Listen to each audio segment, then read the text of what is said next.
Bonjour Alexandre. Salut Stéphane. Bonjour Sylvain. Bonjour Stéphane. Merci Sylvain d'avoir accepté notre invitation. Je crois qu'aujourd'hui tu vas nous parler de la gamme Sport Dog et des colliers. Exactement, des colliers de dressage de la marque Sport Dog pour l'éducation de nos chiens de chasse. Seulement pour les chiens de chasse? Alors non, la marque Sport Dog est vraiment destinée donc au chasseur et son chien, bien entendu, mais il y a pas mal de personnes qui l'utilisent également pour le chien de compagnie, à savoir que le chien de chasse reste aussi souvent un animal de compagnie. Donc on peut l'utiliser pour tous les chiens, mais particulièrement pour les chiens de chasse. Mais que les chiens, pas les belles-mères. On va éviter, effectivement. On ne met pas les belles-mères à toutes les sauces. Là, je vois que j'ai 3 colliers, même un petit 4e qui est là. Qu'est-ce qui différencie ces modèles? Alors là, vous avez toute la gamme dernièrement sortie de Sport Dog. Donc concrètement, ce qui va différer, ça va être la portée. Donc là, on a un 500 mètres, un 800 mètres, un 1200 mètres.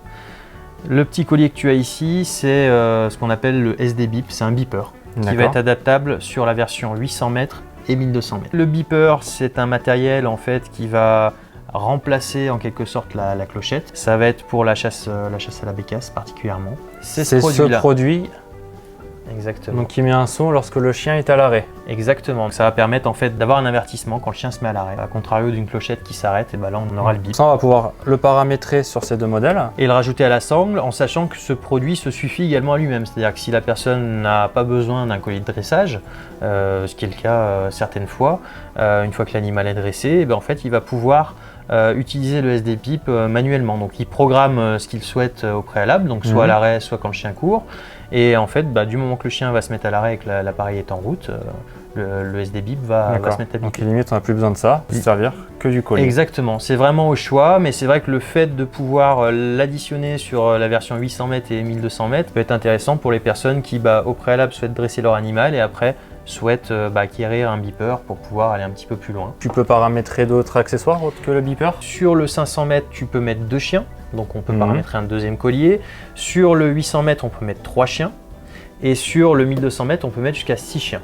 Donc après, en fonction de l'usage qu'on en a. On a 2 types de colliers. Le 500 mètres et le 800 mètres sont équipés des petits colliers et le 1200 mètres est équipé d'un gros collier. Ce qui est intéressant, outre la taille, c'est surtout les plages de correction. Il faut savoir qu'en fait, chez Sport Dog, on est assez sensible à l'utilisation de nos produits puisque c'est pas des jouets, c'est des produits de dressage.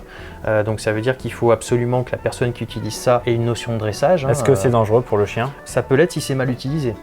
Donc c'est pour ça que nous, on fait attention à tout ça. Il faut savoir que Sport Dog, en fait, fait partie d'une association qui s'appelle l'ECMA. L'ECMA, en fait, c'est l'association des fabricants, donc nous et nos concurrents, en fait, sérieux, je dirais, sur le marché, adhèrent à l'ECMA pour justement faire en sorte de mettre en place des normes et agir dans l'information auprès de la clientèle pour être sûr que c'est bien utilisé. Un produit comme ça, si c'est bien utilisé, ça ne fait pas mal au chien. Par contre, si c'est mal utilisé, ça peut être dramatique. Donc il faut faire attention.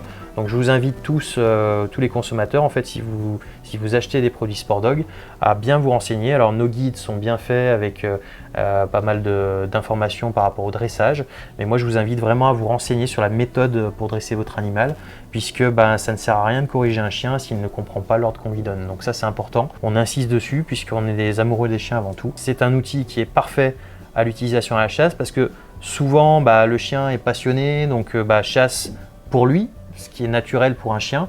Nous, on essaie de détourner l'instinct de chasseur de notre auxiliaire à notre avantage, parce qu'un homme qui va chasser seul, il ne fait pas grand-chose. Heureusement qu'il y a le chien pour rabattre un petit peu le gibier et faire en sorte qu'on passe de belles chasses. Grâce à ce système, on va pouvoir capter l'attention du chien, le contraindre à nous obéir dans certaines situations et pouvoir du coup, plutôt que de le voir comme une correction, pouvoir communiquer finalement avec l'animal et passer de bons moments. Donc un chien bien dressé, c'est un chien souvent qui est équilibré, c'est un chien qui passe de bons moments à la chasse, un chasseur aussi qui passe de bons moments.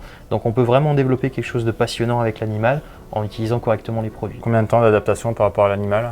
Ça va dépendre des animaux. Déjà, on va utiliser ça à partir de, moi je conseille à partir d'1 an. Alors certains disent 8 mois, moi je conseille à partir d'1 an. Si on ne se sent pas sûr par rapport au dressage de l'animal, il vaut mieux prendre des conseils un petit peu avant. Par rapport à l'usage, c'est important de valider l'étape 1, c'est-à-dire je dresse mon animal d'une manière traditionnelle et ensuite j'utilise mon outil de dressage dans un second temps pour appuyer l'ordre en action de chasse. Faut pas, j'ouvre la boîte et j'ai une télécommande pour chien. La compréhension de l'animal est importante. Donc en fonction des animaux, ça va varier. Faut pas être pressé. Un chien, ça évolue, ça grandit. L'éducation, ça se fait pas du jour au lendemain. Donc il faut prendre le temps avec son animal pour pouvoir bien l'utiliser. Donc tous les produits, de toute façon, sont équipés du mode bip, du mode vibration. Il y a également la correction, mais qui est progressive. Donc ça, on va l'adapter en fonction du caractère de l'animal. Par défaut, nos produits sont livrés avec des électrodes en plastique. Donc quand vous mettez les électrodes d'origine, il n'y a pas de stimulation. Si vous voulez avoir la stimulation, vous avez les électrodes en métal. Donc là, il y a 2 tailles, poil court, poil long. Donc en fonction du pelage de l'animal, on va pouvoir choisir les électrodes qu'on souhaite. Et un chien qui a vraiment les poils très très longs, est-ce que ça peut être gênant? Ça peut effectivement gêner au niveau du contact entre les électrodes et la peau du chien. Donc là, ce qu'il faut faire, en fait, c'est couper légèrement le poil, bien ajuster le collier pour que les deux électrodes touchent la peau du chien pour pouvoir ressentir la stimulation. Au niveau de la stimulation, donc vous avez différents niveaux. Donc ce qui est important, c'est de choisir le bon niveau. Donc on commence toujours au niveau le plus bas jusqu'à avoir le contact avec le chien. Donc l'idée, c'était pas de faire mal au chien, l'idée c'est d'avoir le contact avec lui. Si l'étape 1 du dressage est respectée, c'est-à-dire si le chien sait ce qu'on attend de lui, c'est juste un rappel à l'ordre en fait. Et quand on va lui faire comprendre qu'avant la correction, il y a un avertissement qui est soit de la vibration, soit du bip sonore. Logiquement, le chien va comprendre la méthode. On fait d'abord sonner le collier, on envoie une vibration avant d'envoyer la punition. C'est ça, en sachant qu'après, chacun va dresser un petit peu comme il veut. Donc ça, le dressage, il y a 1001 façons de dresser. Je dirais, chacun voit comme il veut. Ce qu'il faut, c'est surtout être correct avec le chien, prendre le temps et surtout avoir la même approche à chaque fois. Chaque chien est différent, chaque personne est différente. Ce qui est important, c'est que les gens s'y retrouvent et surtout que l'animal soit au centre de la chose, puisque le but, c'est ça, c'est de l'éduquer. C'est pas de la correction, c'est de l'éducation qu'on fait. On peut braquer presque un chien si on utilise mal les colliers. Concrètement. Donc, Exactement. Donc il faut faire attention à ça, que c'est surtout au consommateur, à la personne qui va acquérir ce genre de collier, de se poser les bonnes questions au préalable, prendre son temps, se renseigner avant d'utiliser, plutôt que d'aller à la va-vite et du coup de faire des erreurs. Un chien, ça vit assez longtemps, on a le temps de faire les choses. Plutôt que d'aller à la chasse avec un chien non dressé, il vaut mieux dresser le chien et aller à la chasse avec un chien dressé. On a plus de plaisir et c'est formidable quand on a un chien qui est bien dressé à la chasse. C'est des super moments de complicité et c'est ce qu'on prône et ce qu'on recherche chez Sport Dog, quoi. Comme tu l'as dit très justement, ce n'est pas une télécommande à chien. C'est ça. Et souvent, on lutte contre ça, nous. Mais bon, on n'est pas dans la tête des gens et chacun fait ce qu'il veut. Les gens sont libres. Mais malheureusement, oui, il y a certaines personnes qui peuvent mal utiliser les produits. Voilà. Donc, on essaie de se prémunir de tout ça et c'est pour ça qu'on fait ce genre de vidéo pour expliquer aux gens un petit peu la méthode. Donc, à vous de jouer, messieurs, dames, par rapport à ça. Merci Sylvain. Merci à toi. Pour ces informations. Merci à toi. Et puis, bonne continuation avec chasseur.com. Allez, à bientôt Stéphane. Merci messieurs. Merci.